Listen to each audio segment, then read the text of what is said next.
रिश्ता वही खास होता है जिसमें कोई दिखावा नहीं होता। आप किसी के लिए चाहे अपनी जिंदगी ही दांव पे क्यों ना लगा दो, कोई इंसान तब तक आपका है जब तक आप उसके काम के हो। जिस दिन आप उसके काम के नहीं रहोगे या कोई गलती कर दोगे, उस दिन वो इंसान आपकी सारी अच्छाइयाँ भूलकर आपको अपनी औकात दिखा देगा। आजकल की दोस्ती और रिश्तों के कुछ यूं फसाने हैं, जो जितना झूठा है लोग उसी के उतने ही दीवाने हैं। अगर आपने कभी गौर किया होगा तो बुरे वक्त में भी एक अच्छी बात होती है। जैसे ही ये बुरा वक्त आता है ना, ये फालतू के लोग आपकी जिंदगी से अलविदा हो जाते हैं। बुरा वक्त तो एक दिन बदल जाता है, लेकिन ये बदलते हुए लोग हमेशा याद रहते हैं। जिस प्रकार नींबू के रस की एक बूंद हजारों लीटर दूध को बर्बाद कर देती है, उसी प्रकार मनुष्य का अहंकार भी अच्छे से अच्छे रिश्तों को खत्म कर देता है। एक बात की हमेशा गांठ बांध लो कि जिंदगी में अगर खुश रहना है तो पहले उन इंसान को भूल जाओ जो आपको भूल गए हैं। आपकी जिंदगी में तब तक कुछ नहीं बदलेगा जब तक आप खुद को नहीं बदल देते। मान लो आपने अपने किसी दोस्त को 1 लाख रुपए उधार दिए और आपके दोस्त ने उसे अपनी समझ से 1 लाख के 1 करोड़ रुपए बना दिए और आपके पास सिर्फ 1000 रुपए रह गए हो। आपका मित्र जो पहले गरीब था वो अमीर बन गया और आप गरीब हो गए। तो ऐसे में आपके मन में क्या भाव उठेगा? क्या आपके मन में अपने मित्र के प्रति ईर्ष्या पैदा हो जाएगी या आप उसकी तरक्की से खुश होंगे? आज जो बहुत कहानी मैं आपको सुनाने वाला हूँ, वो कहानी आपके हृदय को एकदम निर्मल बना देगी। दोस्तों, इस वीडियो को बनाने में बहुत मेहनत लगी है।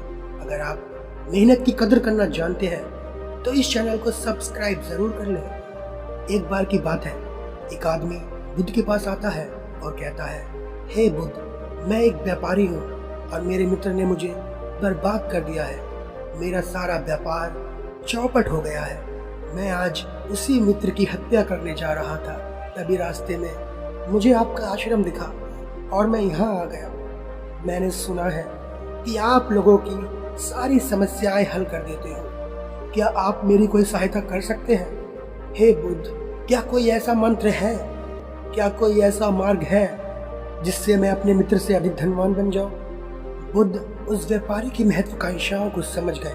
बुद्ध ने उस व्यापारी से कहा, मैं तुम्हें एक ऐसा रास्ता दिखा सकता हूँ, यदि तुम उस पर चलोगे तो तुम्हारा खजाना कभी खाली नहीं होगा, उल्टा वो खजाना हमेशा के लिए बढ़ता ही जाएगा। व्यापारी बोला, हे बुद्ध, आप मुझे जल्दी से वो मार्ग बता दो। बुद्ध ने कहा कि मार्ग पे चलने से पहले तुम ये बताओ कि तुमने अपने मित्र के साथ क्या किया है। जितनी सच्चाई से तुम मुझे सच बताओगे, उतनी ही जल्दी मेरा मार्ग तुम्हें आगे ले जाएगा। व्यापारी बोला, 12 साल पहले मेरा मित्र इस नगर में आया था। तब मेरे मित्र के पास ज्यादा धन नहीं था, उसके मुकाबले मेरे पास अधिक धन दौलत थी। मेरा वो मित्र एक दिन मेरे पास आया और बोला कि उसे व्यापार शुरू करना है, जिसके लिए उसे कुछ पैसे चाहिए। मैंने दोस्त होने के कारण उसकी सहायता कर दी। कुछ समय बाद वो मेरे जितना धनवान बन गया। उसका व्यापार बहुत आगे बढ़ने लगा। ये जानकर मुझे भी खुशी हुई कि मेरा दोस्त आगे बढ़ रहा है, मेरे मित्र की जिंदगी अच्छी चल रही है। लेकिन आने वाले कुछ सालों में उसका व्यापार और आगे बढ़ता गया। वो मुझसे भी और ज्यादा अमीर बन गया। उसके पास सुंदर बीवी, बड़ा घर और सोने का रथ सब कुछ आ गया। मुझे ये देखकर उससे ईर्ष्या होने लगी थी। मुझसे उसकी तरक्की बर्दाश्त नहीं हो रही थी। मैं चाहता था कि वो मुझसे अधिक पैसे वाला ना बने। जब वो मेरे घर अपने सोने के रथ पर आता था तो मेरे हृदय में सुई घुसने के समान पीड़ा होती थी। तब मैंने तय किया कि मैं उसे खुद से आगे नहीं बढ़ने दूंगा। इसलिए मैंने उसके व्यापार में हानि पहुंचाने के लिए एक से एक षड्यंत्र रचे। यहाँ तक कि उसे बर्बाद करने के लिए मैंने अपना व्यापार भी दांव पे लगा दिया। उससे उसे थोड़ा बहुत नुकसान तो हुआ, लेकिन उससे कहीं ज्यादा नुकसान मेरा हुआ और मेरा पूरा व्यापार नष्ट हो गया और मैं कर्जदार हो गया। मेरे बीवी बच्चे सड़क पर आ गए। ये सुनकर बुद्ध ने कहा, क्या तुमने अपने मित्र के साथ सही किया? व्यापारी बोला, मैंने उसके बुरे समय में मदद की थी, उसकी सहायता दी थी, तब मैंने उसके साथ क्या बुरा किया बुद्ध? लेकिन जब मेरा बुरा समय आया तो वो मेरी मदद कर सकता था, वो चाहता तो मेरा साथ दे सकता था, मुझे भी अपने साथ शामिल कर सकता था, लेकिन उसने सिर्फ अपने बारे में सोचा।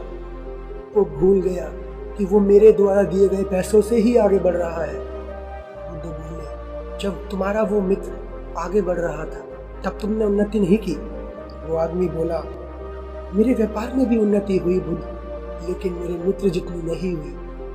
बुद्ध ने कहा, आखिर तुम्हें किस चीज की कमी थी? वो आदमी बोला, मुझे किसी भी चीज की कोई कमी नहीं थी, मैं बस चाहता था कि मेरा वो मित्र मुझसे अधिक धनवान ना बन सके। बुद्ध ने कहा, क्यों? इस दुनिया में तुम्हारे मित्र से अधिक धनवान और कोई नहीं है? वो आदमी बोला, हाँ बुद्ध, मेरे मित्र से भी अधिक धनवान इस नगर में ही रहते हैं। ये सुनकर बुद्ध ने कहा, फिर क्यों तुम अपने मित्र से ही अधिक धनवान बनना चाहते हो? तुम उन लोगों से अधिक धनवान क्यों नहीं बनना चाहते जो तुम्हारे मित्र से भी अधिक धनवान है? फिर बुद्ध बड़ी ही शालीनता से कहते हैं, दरअसल हम हमारे नीचे किसी भी आदमी को जो हमारी दया का पात्र हो, हम उसे आगे नहीं बढ़ते देखना चाहते। हम चाहते हैं कि वो हमेशा हमारी दया का पात्र ही बना रहे। जब वो हमसे आगे निकल जाता है तो हम चेहरे पर मुखौटा लगाकर उसे ये तो दिखा देते हैं कि हम उसकी कामयाबी से खुश हैं, लेकिन ऐसा नहीं होता। अंदर ही अंदर हम उससे जलने लगते हैं कि वो हमसे आगे कैसे बढ़ गया, खासकर तब जब उसे आगे बढ़ने का मार्ग हमने ही दिखाया हो। और यही हमें खटकने लगता है कि जिस पर हम कभी दया दिखाते थे वो आज हम पे दया दिखाने लगा है। कामयाब होने के बाद भी वो आदमी हमारी दिखाई हुई दया का गुणगान नहीं करता। जब हमारा बुरा वक्त चल रहा हो, हमारी सहायता नहीं करता, तब हम उसे ये बताना चाहते हैं कि आज जो कुछ भी उसके पास है, जो कुछ भी उसे मिल रहा है, वो सब कुछ हमारी दया दृष्टि से मिल रहा है। तब हम उसके खिलाफ षड्यंत्र रचने लगते हैं और चाहते हैं कि वो आदमी वापस उसी जगह पर आ जाए जिस जगह पर हमने उसकी मदद करके उसे आगे बढ़ाया था। और इन्हीं सब चक्कर में हम अपना सुख, चैन सब कुछ छोड़ देते हैं। अगर तुम उस वक्त चाहते तो तुम अपने मित्र की उन्नति को सहनशील स्वीकार कर सकते थे, लेकिन तुमने ऐसा नहीं किया। तुमने तो खुद ही अपने व्यापार को बर्बाद किया है।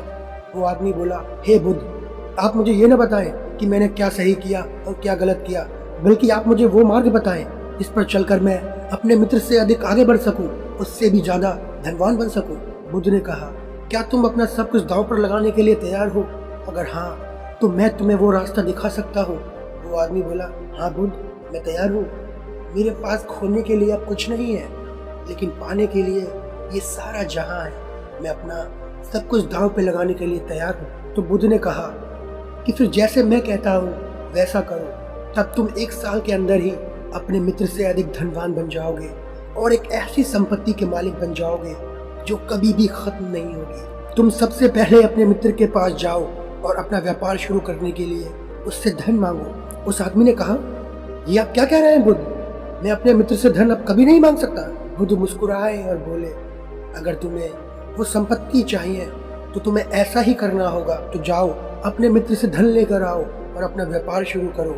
इतना ही नहीं, तुम्हें रोज यहाँ मेरे आश्रम में आकर मेरे भिक्षुओं के साथ ध्यान सीखना होगा और ध्यान को प्रतिदिन 1 घंटे तक 1 साल तक करना होगा। और जो भी तुम कमाओगे उसमें से उतना ही अपने पास रखोगे जितने की तुम्हें ज़रूरत हो। बाकी सब गरीबों में दान कर देना और लोगों की मदद करने के लिए हमेशा तैयार रहना। नशा मत करना, किसी की निंदा मत करना, अपना काम पूरी ईमानदारी से करना, कोई षड्यंत्र मत करना।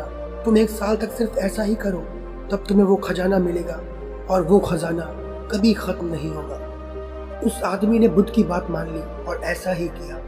1 साल के बाद वो बुद्ध के पास आया और उनके चरणों में गिर गया। बोला, हे बुद्ध, आप जिस संपत्ति की बात कर रहे थे वो संपत्ति मुझे मिल गई। बुद्ध ने कहा, क्या तुम्हारा व्यापार तुम्हारे मित्र से भी आगे बढ़ गया?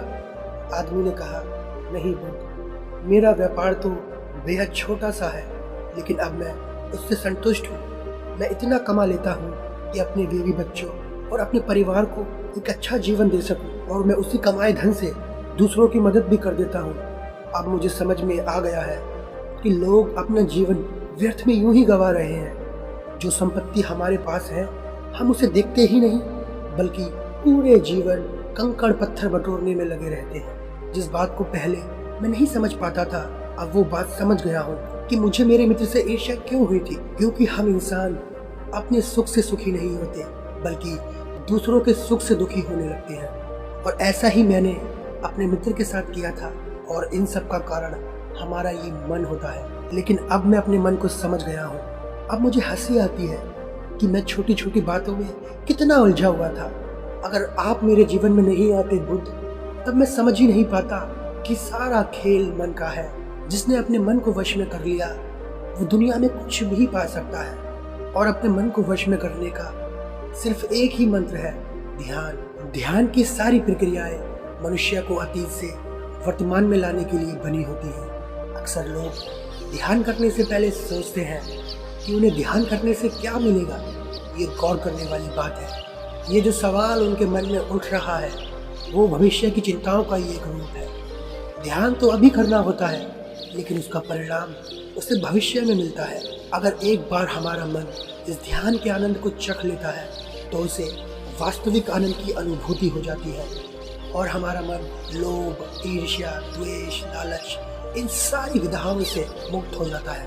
तो दोस्तों, कैसी लगी आपको ये कहानी कमेंट करके ज़रूर बताएं। अच्छी लगी हो तो इस चैनल को सब्सक्राइब ज़रूर कर लें, और इस वीडियो को लाइक और शेयर करना ना भूलें। फिर मिलते हैं नई कहानी में, तब तक के लिए नमो बुद्धाय।